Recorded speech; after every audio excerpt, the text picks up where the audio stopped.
आप देख रहे हैं फास्ट भारत, सबसे फास्ट। पूर्वी सिंहभूम जिला के चाकुलिया प्रखंड के डुमरिया गांव निवासी रतन कुमार दास के द्वारा घाटशिला प्रखंड में विद्युत विभाग के संवेदक ईस्ट इंडिया उद्योग लिमिटेड कंपनी के द्वारा किए गए कार्यों की सूचना के अधिकार के तहत जानकारी मांगी गई है। इस संबंध में रतन कुमार दास के द्वारा सार्वजनिक सूचना अधिकारी आरटीआई कार्यालय महाप्रबंधक सह मुख्य अभियंता विद्युत आपूर्ति क्षेत्र जमशेदपुर को एक पत्र भेजा गया है, जिसमें कंपनी के द्वारा घाटशिला प्रखंड में किए गए कार्य की जेएमसी कॉपी की छाया प्रति उपलब्ध कराने, घाटशिला प्रखंड में किए गए कार्य की स्वीकृति माप का प्रमाण पत्र उपलब्ध कराने और घाटशिला प्रखंड में किए गए कार्य की संयुक्त माप का प्रमाण पत्र और सर्वेक्षण आरेखन कॉपी की छाया प्रति उपलब्ध कराने की मांग की गई है।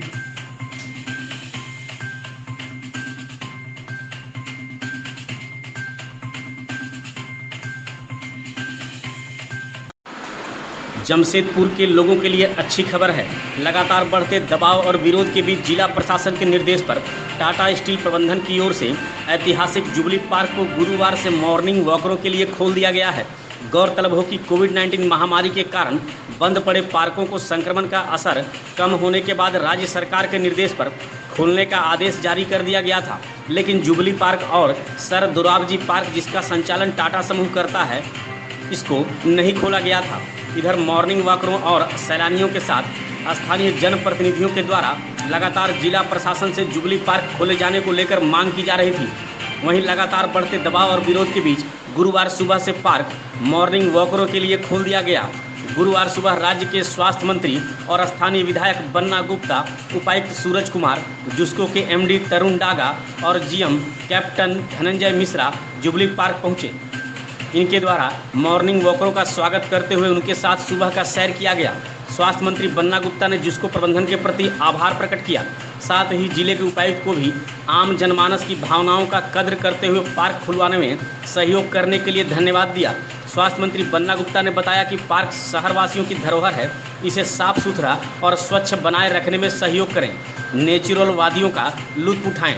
उन्होंने जुस्को प्रबंधन से पार्क में योगा और ध्यान केंद्र संचालित करने की मांग की, ताकि शहरवासियों को इसका लाभ मिल सके। इधर जुस्को के एमडी तरुण डागा ने सुबह 5 बजे से 9 बजे तक और शाम 4 बजे से शाम 7 बजे तक पार्क आम लोगों के लिए खोले जाने और 9 बजे के बाद सैलानियों और आम लोगों के लिए आधार कार्ड के साथ सुरक्षा जांच की प्रक्रिया को पूरा करने के बाद ही प्रवेश दिए जाने की बात कही। वहीं जुबली पार्क से होकर गुजरने वाली सड़क पर आवागमन फिलहाल बंद रहने की बात उनके द्वारा बताई गई। इसका मतलब सोनारी और कदमा की ओर आने जाने वालों के लिए जुबली पार्क से होकर आवागमन फिलहाल बाधित रहेगा। हम इस कोविड-19 के इस विभीषिका से मुक्त हों, इसके लिए शरीर में कैसे प्रतिरोधक क्षमता बढ़े, कैसे हम हेल्थ एंड वेल्थ रहें, इसके लिए हम लोगों ने ये प्रयास किया है। हमारे माननीय उपायुक्त पूर्वी सिंहभूम आदरणीय सूरज कुमार जी के नेतृत्व में, जिसको के एमडी डांगा साहब और हमारे जमशेदपुर जिसको के महाप्रबंधक धनंजय मिश्रा जी के नेतृत्व में, कि शहर कैसे साफ सुथरा हो, आम लोगों को कैसे सुविधाएं बहाल हो, लोग कैसे हेल्थ और वेल्थ के साथ रहें, उसी के क्रम में आज हम लोग, आप देखते होंगे कि इतनी सुंदर व्यवस्था है इस शहर में और इतने सुंदर लोग हैं इस शहर के, कि जो सुबह 5 साल के बच्चे से लेके 100 साल के बुजुर्ग तक निकल के स्वास्थ्य लाभ लेते हैं। और जुबली पार्क, जिसको मैसूर का गार्डन और वृंदावन का जो गार्डन है, जो देश के जाने माने 5 ऐसे गार्डन हैं जिसको देश में सूचीबद्ध किया है, उसमें एक है ये हमारा जुबली पार्क, जिसमें हमारे पूर्व प्रधानमंत्री जी स्वर्गीय जवाहरलाल नेहरू जी के द्वारा भी वृक्षारोपण हुआ है और आप देख रहे हैं कि कितनी बेहतरीन हरा भरा व्यवस्था है। इसी में ओपन जिम और लोगों को साइकिलिंग, इवन लोगों के लिए जो है स्केटिंग के साथ योगासन वगैरह।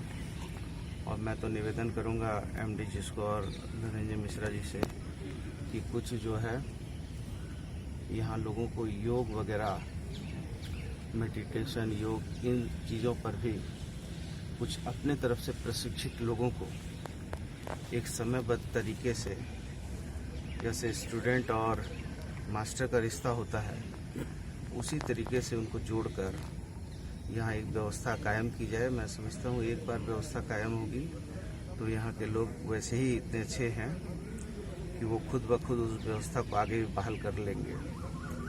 और मैं आपके माध्यम से आम लोगों से अपील करूँगा कि इसकी भव्यता, इसकी सुंदरता, इसकी सुरक्षा और इसकी देख रेख, साफ सफाई, ये हम आम लोगों पर भी निर्भर है। हम कैसे आचरण करेंगे, कैसे हम अपना जीवन पद्धति को जिएंगे, ये हमारा व्यक्तिगत आचरण भी है। और हम मिनी इंडिया के लोग हैं, जमशेदपुर मिनी इंडिया है, तो यहाँ के लोग की सभ्यता और यहाँ के लोगों की सोच, सारे लोग इसको मानते हैं। तो उम्मीद करते हैं कि सब लोग यदा कदा कहीं भी कचरा ना फेंकें, साफ सुथरा। शहर को प्रदूषण मुक्त बनाने को लेकर 6 महीने के अंदर शहर से सभी डीजल ऑटो को निष्कासित कर दिया जाएगा। डीजल ऑटो के जगह पर सीएनजी ऑटो रिक्शा को ही परमिट जारी होगा। डीजल ऑटो रिक्शा चालक अपने ऑटो रिक्शा को सीएनजी में एक्सचेंज कर सकते हैं। शहर में करीब 15,000 ऑटो चालक हैं जो सरकार और सड़क सुरक्षा के नियम का पालन करते हुए इस कोरोना की घड़ी में आर्थिक तंगी से गुजर रहे हैं। ऐसे में सरकार अब इन डीजल ऑटो रिक्शा चालकों को 6 माह के अंदर शहर को प्रदूषण से मुक्ति दिलाने को लेकर जनवरी में शहर के 15,000 डीजल ऑटो को बदलकर सीएनजी में करना है, जिससे शहर की बढ़ती आबादी और प्रदूषण को रोका जा सके। इसको लेकर सरकार ने इन डीजल ऑटो चालकों को एक अवसर भी दिया है। अगर सीएनजी ऑटो लेने के लिए अपने डीजल ऑटो को एक्सचेंज करना चाहते हैं तो वो इन्हें एक्सचेंज भी कर सकते हैं। इससे सरकार को राजस्व मिलने के साथ पर्यावरण भी सुरक्षित होगा। कोरोना के कारण पिछले करीब 1.5 साल से सभी स्कूल बंद हैं। इससे बच्चों की पढ़ाई पर अच्छा खासा असर पड़ा। इसे देखते हुए झारखंड पुलिस ने आम जन से आह्वान किया है कि उनके घर में पुराने बड़े स्मार्टफोन उन्हें दें, ताकि वे गरीब तबके के बच्चों को स्मार्टफोन प्रदान कर उनकी पढ़ाई पूरी करा सके। इसी अभियान में जुड़ते हुए माधुरी दीक्षित फैन पप्पू सरदार ने 3 स्मार्टफोन खरीदकर साकची थाना प्रभारी को दिया है। उनका मानना है कि और भी लोग जो सक्षम हैं इस अभियान से जुड़े और बच्चों की पढ़ाई में मदद करें। जैसे पुराने लोग अपनी पुरानी किताबें गरीब बच्चों को दान कर दिया करते थे, उसी प्रकार लोग पुराना फ़ोन गरीब बच्चों को दान करें। वहीं साकची थाना प्रभारी का मानना है कि पप्पू सरदार इस तरह के सामाजिक कार्यों में हमेशा बढ़ चढ़कर हिस्सा लेते आए हैं और इस बार भी उन्होंने अच्छा योगदान दिया है। इससे समाज में एक अच्छा उदाहरण जाएगा और इनसे प्रेरणा लेकर लोग आगे आएंगे। श्याम जी, 1 जनवरी से डीजल ऑटो बंद करने का आदेश हुआ है।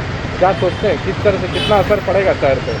नहीं, शहर पर तो असर पड़ेगा, लेकिन डीजल ऑटो पूर्ण रूप से अभी बंद नहीं होगा। जैसा हम लोगों ने बातचीत किया है, एक्सटेंशन फिर इसमें होगा। टेम्पो चालकों को इसके लिए जागरूक किया जा रहा है, जो कि शहर में जो प्रदूषण का जो बहुत ज़्यादा डीजल ऑटो से जो प्रदूषण हो रहा है, उस पर सब कोई मिलजुल के हम लोग इसको नियंत्रित करने का प्रयास करें। इसीलिए पहले स्टेप में 6 महीने का समय दिया गया है। इस बीच में जो नया गाड़ियाँ लेना चाहते हैं वो सीएनजी ले या इलेक्ट्रॉनिक्स गाड़ी ले, इस बीच में मतलब डीजल ऑटो का परचेज नहीं करें। कितना ऑटो प्रभावित होगा अगर होता है तो? नहीं, इससे तो जो गरीब वर्ग के टेम्पो चालक हैं उनको परेशानी होगी, बहुत ज़्यादा परेशानी होगी उनको। कितना ऑटो है जमशेदपुर में डीजल? करीब 14,000 ऑटो चल रहे हैं। 14,000 ऑटो चल रहे हैं।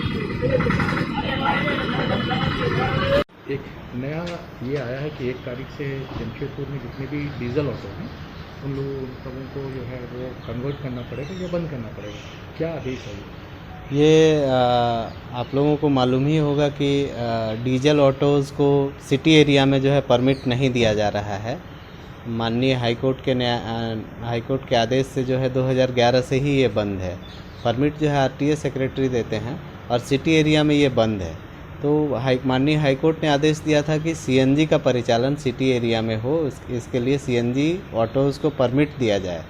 तो ये आदेश पहले से था, बट हम लोगों ने अब धीरे धीरे इसमें जो है इम्प्लीमेंट करने की कोशिश कर रहे हैं। हम लोग 6 महीना में हमने स्ट्रेटजिकली जो है स्टेप वाइज जो है हम लोग इसमें स्टेप लेंगे कि जितने भी ऑटोज़ हैं सभी को या तो उनको कन्वर्ट कराएंगे सीएनजी में, या तो फिर उनको जो है एक्सचेंज ऑफ़र के तहत उसको एक्सचेंज करा के नया ऑटोज़ दिलाएंगे उनको।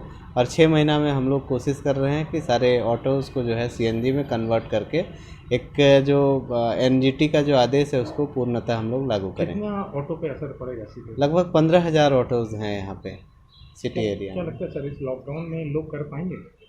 देखिए, अगर पुराना ऑटो भी है आपके पास, डीजल ऑटो, अगर उसको आप एक्सचेंज में जाते हैं 40, 50, 60 हज़ार रुपये आपको मिल जाएगा उससे, तो उसका डाउन पेमेंट हो जाएगा। उसके बाद इंस्टॉलमेंट जो लगना है वो लगेगा। तो फिर एक नया हम लोग जो है ये कर सकते हैं कि अभी परमिट तो मिल नहीं रहा है, विदाउट परमिट वो इलीगल चल रहे हैं, लेकिन अगर वो एक्सचेंज कर लेते हैं और सीएनजी ऑटो ले लेते हैं तो उनको परमिट भी मिल जाएगा। तो एक तरह से वो इलीगल नहीं रहेंगे, लीगल भी हो जाएंगे। राजस्व का कोई लाभ होगा? राजस्व का देखिए, राजस्व तो जुड़ा ही हुआ है। परमिट लेंगे तो उनको आरटीए सेक्रेटरी के पास जो राजस्व वो देना पड़ेगा, प्लस नया जो डीजल ऑटो के बाद जो सीएनजी ऑटोज़ का जो सेल होगा तो रजिस्ट्रेशन भी बढ़ेगा। ऑब्वियस है कि राजस्व का भी लाभ होगा, बट पर्यावरण को देखते हुए ये निर्णय लिया गया। बीते 30 जनवरी को पूर्वी सिंहभूम जिला के डुमरिया गांव निवासी रतन कुमार दास के द्वारा केंद्रीय सार्वजनिक सूचना अधिकारी आरटीआई कार्यालय सह महाप्रबंधक सह मुख्य अभियंता विद्युत आपूर्ति क्षेत्र जमशेदपुर से मेसर सन सिटी इंफ्रा चाकुलिया और आईएफएलएस कंपनी के द्वारा पूर्वी सिंहभूम जिला में किए गए कार्य से संबंधित सूचना के अधिकार अधिनियम के तहत विभिन्न जानकारी मांगी गई थी, परंतु अभी तक विद्युत महाप्रबंधक के द्वारा इस संबंध में रतन कुमार दास को कोई सूचना उपलब्ध नहीं कराई गई। इस संबंध में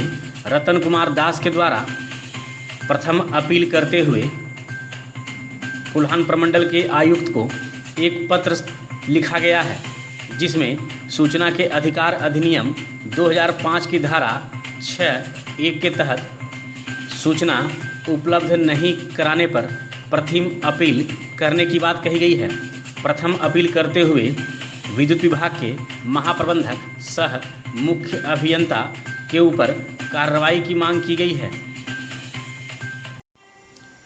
घाटशिला प्रखंड के गालूडीह बराज से बहरागोड़ा तक बाई नहर में खरीफ की खेती के लिए पानी छोड़ा गया। इसका उद्घाटन घाटशिला के विधायक रामदास सोरेन और बहरागोड़ा के विधायक समीर कुमार महंती ने मुख्य रूप से मशीन का बटन दबाकर और नारियल फोड़कर किया। इसके पूर्व विधायकों के द्वारा पौधारोपण भी किया गया। मौके पर विधायक रामदास सोरेन ने कहा कि बाई नहर परियोजना से किसानों को पानी समय पर मिलता है तो किसान स्वावलंबी बनेंगे, पलायन रुकेगा, रोजगार बढ़ेगा, लोग धान के साथ साथ गेहूं और सब्जी भी उगा सकेंगे। विधायक ने मुख्य अभियंता से इस स्वर्णरेखा परियोजना में जितने भी कैनाल बने हैं सभी में 1 साल के अंदर पानी छोड़ने की बात कही। मौके पर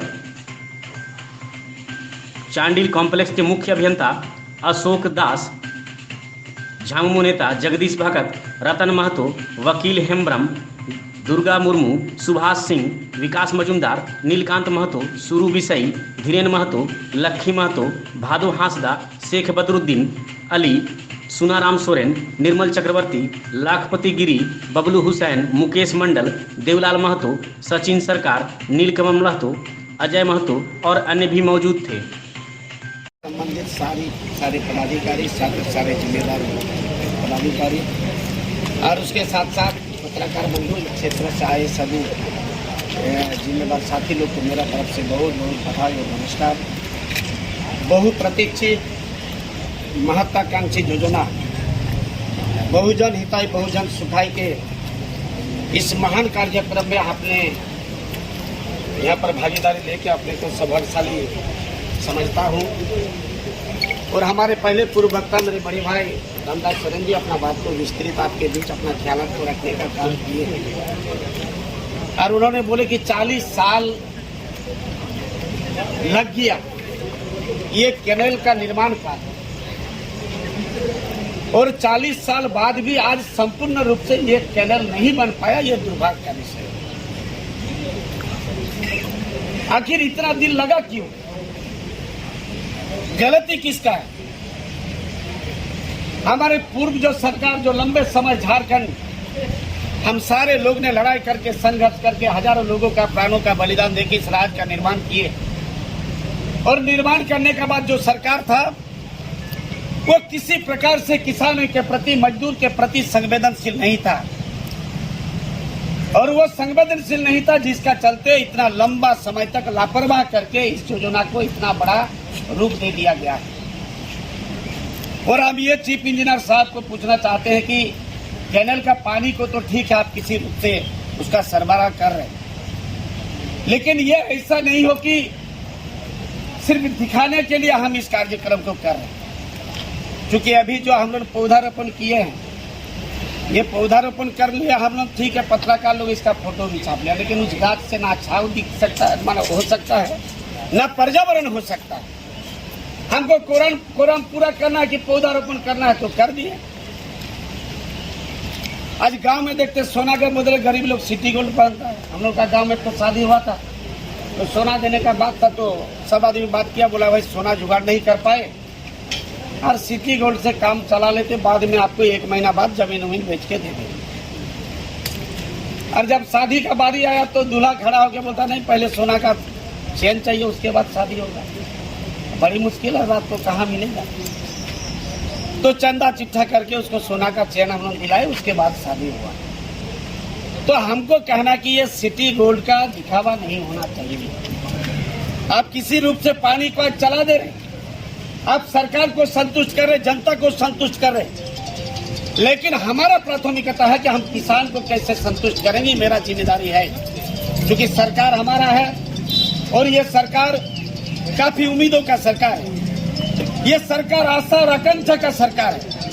ये सरकार सिद्धू कानू का कल्पना का राज निर्माण का सरकार है। ये सरकार निर्मल महतो का सपना का राज निर्माण का सरकार है। हम किसानों को खुश देखना चाहते हैं, हम किसानों का मुंह में हंसी देखना चाहते हैं। आप पहले ही बोले कि ये जो कैनाल है ये उड़ीसा तक जा रहा है, माने मेरा सिर का ऊपर से बिजली का तार जाएगा, हम अंधकार में रहेंगे। और लंबे समय तक हम लोग अंधकार में रहे हैं, तो हम यही कहेंगे कि ये योजना में अगर 40 साल लगा है तो आज तक कम से कम विशुद्ध रूप से 40 गांव का किसान को बिजली पहुंचना चाहिए था, ये अभी तक नहीं हो पाया। और हम किस रूप से करेंगे? चूंकि हेमंत सोरेन का सरकार है, जनता के पास हम जनप्रतिनिधि है तो हम जवाब देंगे, हमको जवाब देना पड़ेगा क्यों नहीं बना, क्यों इतना समय लगा है।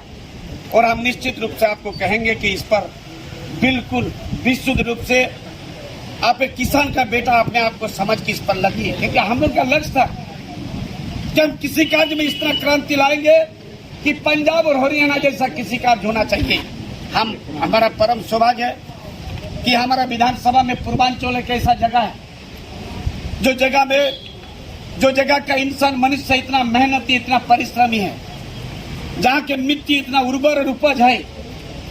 सरकारी व्यवस्था अगर ढंग से हम लोग पहुंचा पाएंगे तो पंजाब और हरियाणा जैसा खेती कार्य हम लोग कर सकते हैं। हम लोग मेहनत करके उपज करना चाहते हैं। हमारे गांव का लोगों में ये कैरेक्टर नहीं है कि हम सुबह जींस का पैंट और टी शर्ट पहन के जाएंगे और रात को 1000-2000 लेकर घर में देंगे, कहाँ से लाएंगे इसका कोई खबर नहीं जानता है।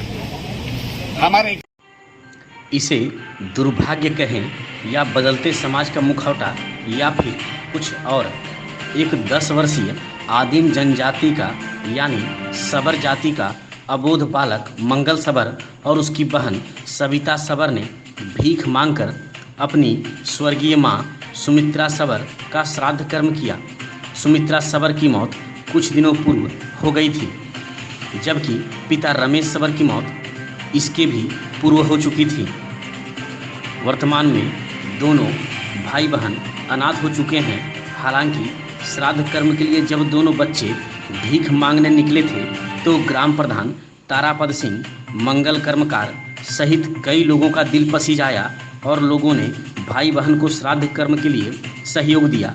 दोनों भाई बहन झारखंड के पूर्वी सिंहभूम जिला के घाटशिला प्रखंड अंतर्गत गालूडीह दारीसाई स्थित सबर बस्ती के निवासी हैं और दोनों आदिम जनजाति से जुड़े हैं। चाकुलिया थाना परिसर में गुरुवार को ईद उल जोहा बकरीद को लेकर शांति समिति की एक बैठक संपन्न हुई। बैठक में कोविड-19 के गाइडलाइन का पालन करते हुए शांतिपूर्वक तरीके से बकरीद का पर्व मनाने पर चर्चा की गई। इसके साथ ही चाकुलिया थाना में बने मोबाइल उपकरण बैंक में लोगों के द्वारा बढ़ चढ़कर सहयोग करने पर भी चर्चा की गई। बैठक में प्रखंड विकास पदाधिकारी देवलाल उरांव, अंचल अधिकारी जयवंती देवगम, पुलिस निरीक्षक शंभू प्रसाद गुप्ता, थाना प्रभारी रंजीत उरांव,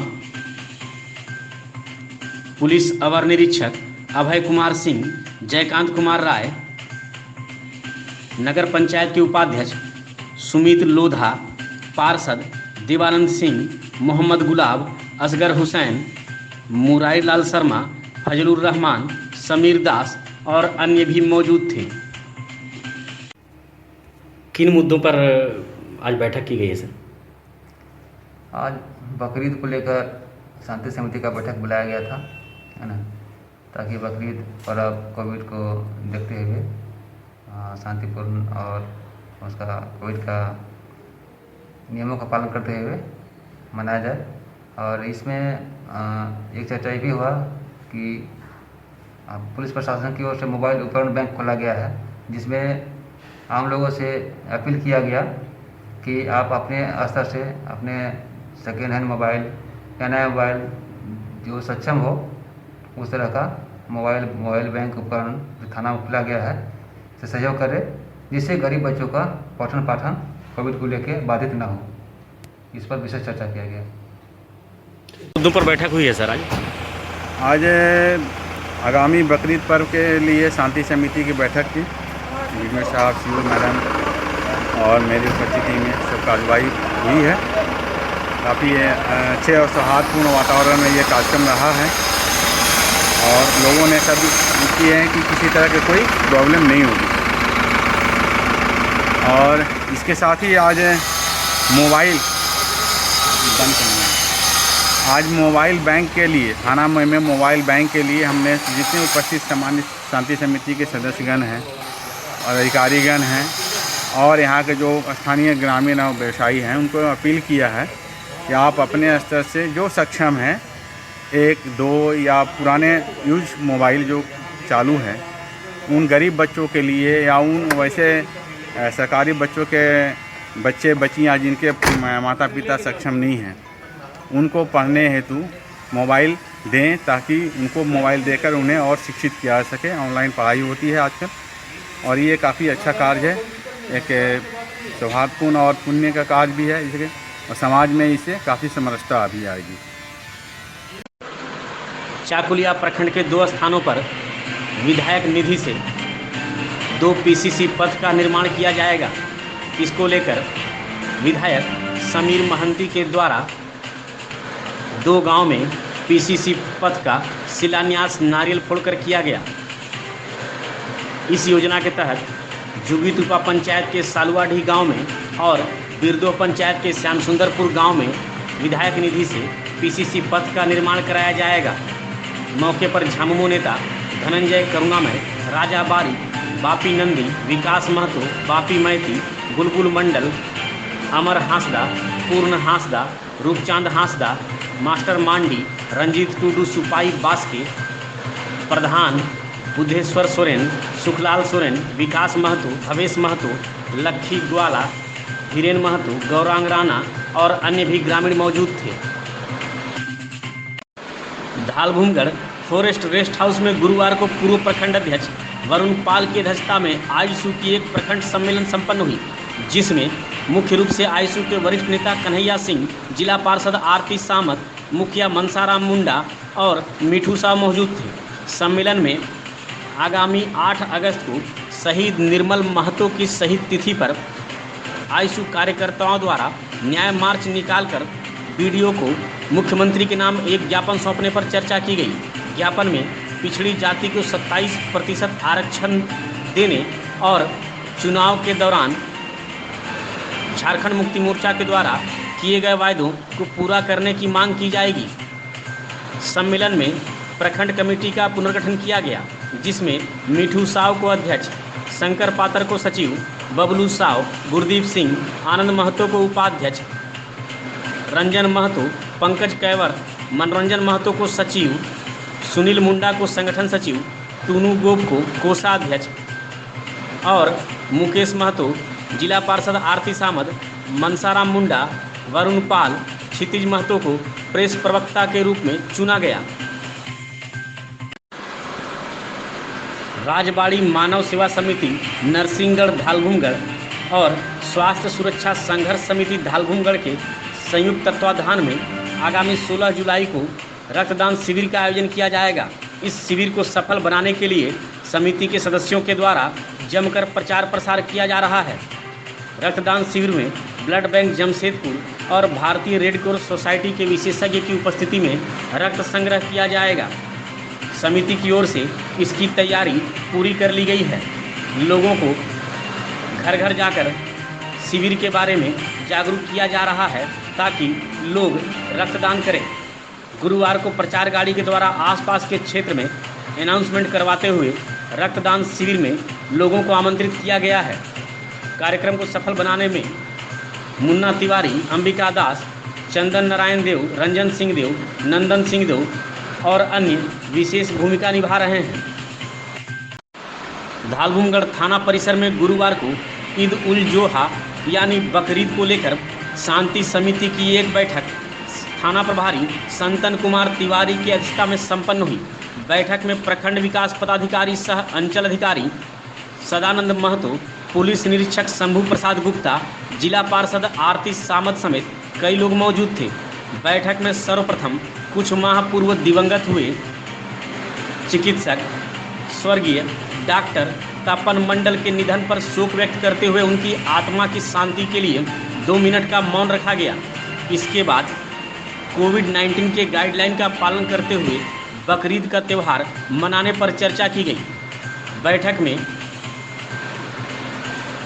क्षेत्र में चरमराई बिजली आपूर्ति व्यवस्था को लेकर चर्चा की गई एवं इसमें सुधार की मांग की गई। इसके साथ ही थाना में बने मोबाइल उपकरण बैंक में 2 लोगों के द्वारा मोबाइल दिया गया, जिसमें सबसे पहले मनीषा अग्रवाल ने मोबाइल उपकरण बैंक में गरीब बच्चों के लिए एक स्मार्टफोन मोबाइल प्रदान किया।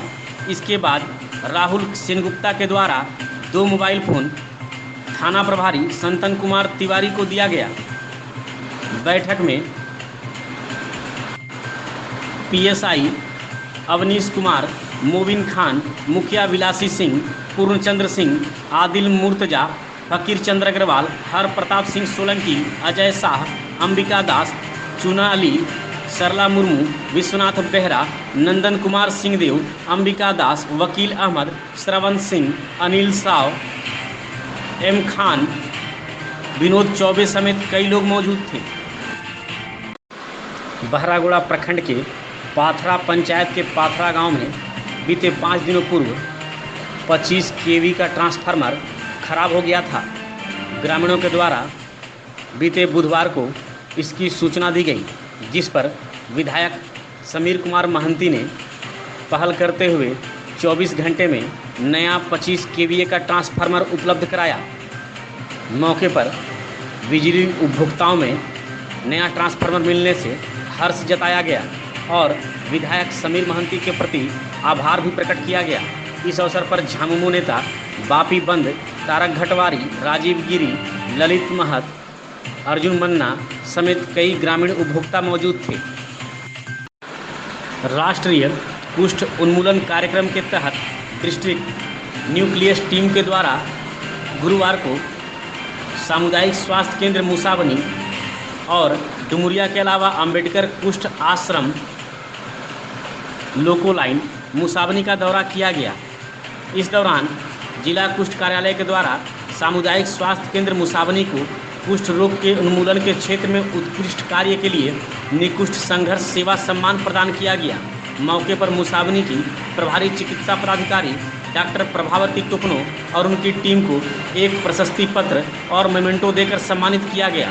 डॉक्टर टुकनो को मनोचिकित्सक डॉक्टर दीपक कुमार गिरी के द्वारा जिला कुष्ठ कल्याण समिति की ओर से चिकित्सक सम्मान से सम्मानित किया गया।